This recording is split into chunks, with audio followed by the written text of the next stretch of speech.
Assalamualaikum warahmatullahi wabarakatuh. Perkenalkan, nama saya Muhammad Tafasidik dari kelas 11-1. Di sini saya akan menjelaskan bagaimana cara menginstal dan mengkonfigurasi DNS pada Ubuntu server menggunakan bin9. Oke, langsung aja ke tahap yang pertama, yaitu kita harus menginstal si service bin9 nya terlebih dahulu.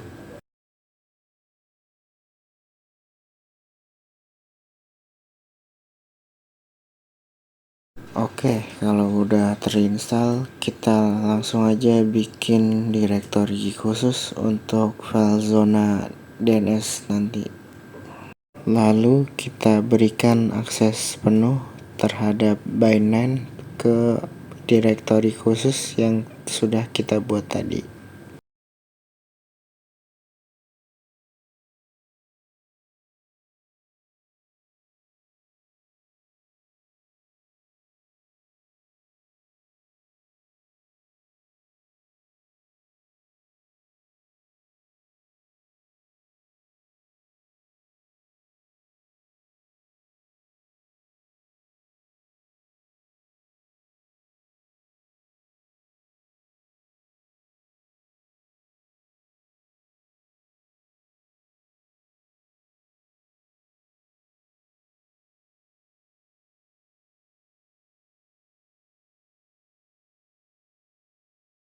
Oke, selanjutnya kita buka file opsi konfigurasi dari si service bin9 nya.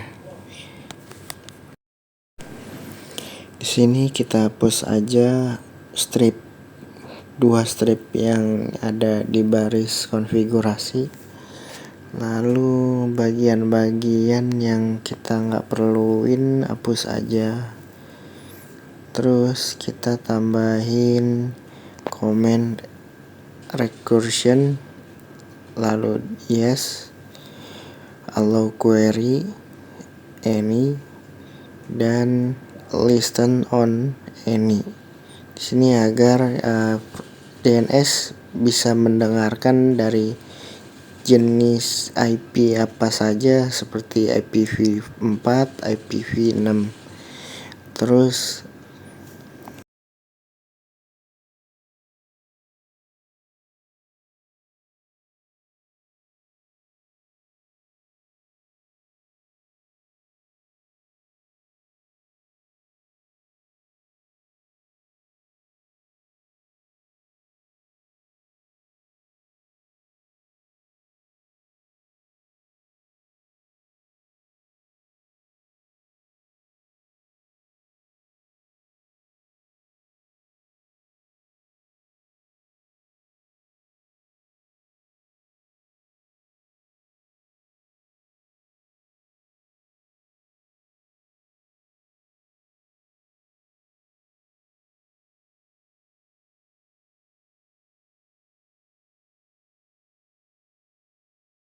allow query ini fungsinya agar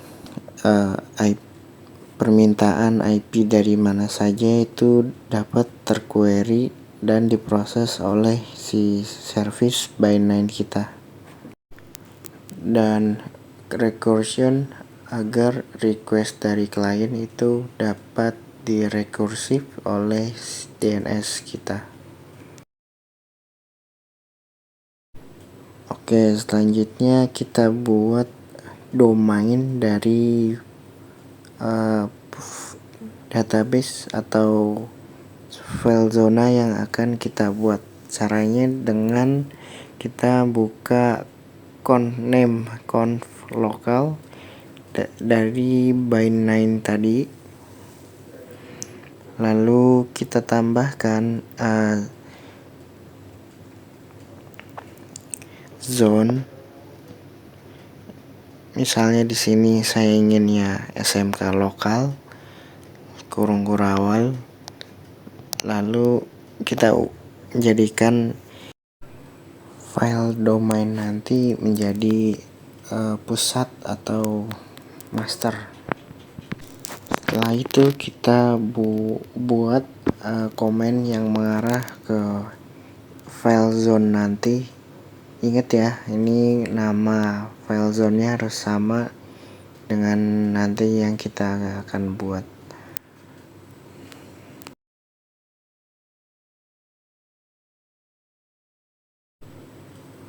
Oke, selanjutnya kita buat file zone dari domain tadi.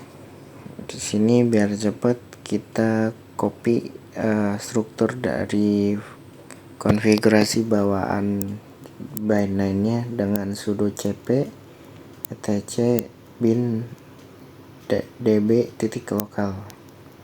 Lalu kita buat file baru dan kita konfigurasi file zone kita. Oke, selanjutnya kita ubah name server bawaan ini menjadi domain kita atau zona kita ya. Beserta rootnya juga kita ubah. Oke, di sini record ns kita ubah menjadi nama domain kita tadi. Lalu record a kita ganti menjadi IP host only kita. Setelah itu cukup sampai di sini.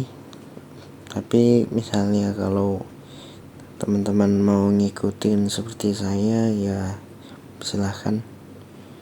Nah ini buat persiapan berikutnya aja sih. Biar kalau kita pakai web server nanti di browser itu domain itu bisa mengarah ke IP kita atau server kita.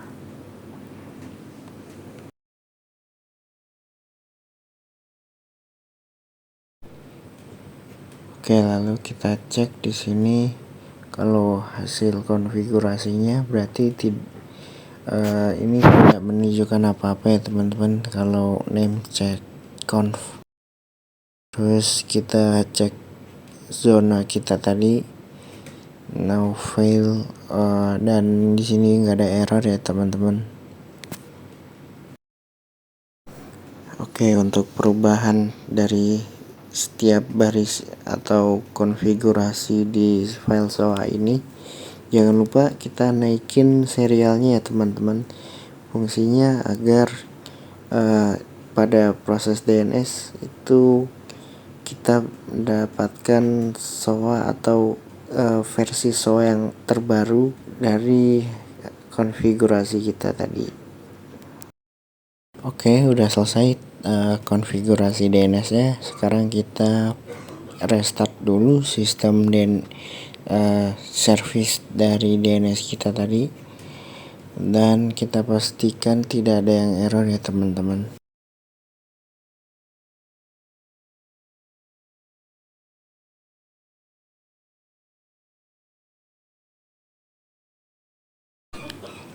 Kita cek statusnya di sini running ya teman-teman, berarti DNS kita sudah berjalan. Oh ya, di sini kita jangan lupa firewallnya untuk port 53 kita allow ya teman-teman. Jadi biar pada saat request query itu tidak diblokir sama firewall Ubuntu kita.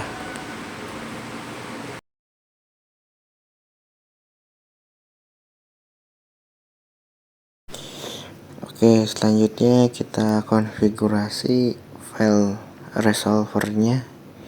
Di sini saya pakainya IP loopback secara lokal, yaitu 127.0.0.1. Karena resolver ini otomatis, kita harus matiin service dari resolver ini ya teman-teman, biar